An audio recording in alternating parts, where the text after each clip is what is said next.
Matagumpay na naitaboy ng barko ng Philippine Coast Guard ang barko ng China na iligal na namataan sa karagatang bahagi ng Zambales. Ayon sa PCG, tinangkapang salpukin ng malaking barko ng China ang kanilang barko. Si Vel Custodio ng PTV sa Balitang Pambansa Live.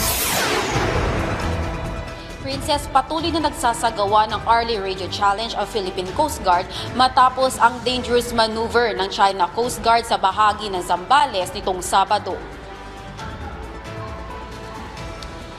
Sa video na inilabas ng PCG, makikita ang delikadong pagmamaniobra ng China Coast Guard Vessel 3302 sa harapan mismo ng BRP Cabra ng Philippine Coast Guard. Bagamat naitaboy na papalayo ng PCG ang China vessel ng hanggang 96 nautical miles mula Capones Island, patuloy na nagsasagawa ng radio challenge ang PCG dahil sa unauthorized patrolling ng CCG.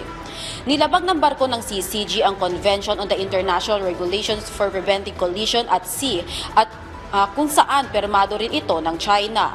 Samantala, pupunta naman ng PCG sa Batanes matapos ma-detect ng dark vessel detection ng Canadian government ang Chinese Marine Research Vessel sa bahagi ng Batanes. Ipinakita ng PCG ang pare-pareho o magkakatugmang navigation pattern ng Chinese Research Vessel. Halos 5 araw na ang nasabing Chinese Research Vessel sa bahagi ng Batanes. Princess, sa mga oras na ito, papunta na ang ilang mga opisyal ng PCG sa Batanes. Magpapadala ang PCG ng aircraft sa nasabing lugar at patuloy rin ang mandato ng Radio Challenge. Mula sa People's Television Network, Vel Custodio, Balitang Pambansa. Maraming salamat, Vel Custodio ng PTV.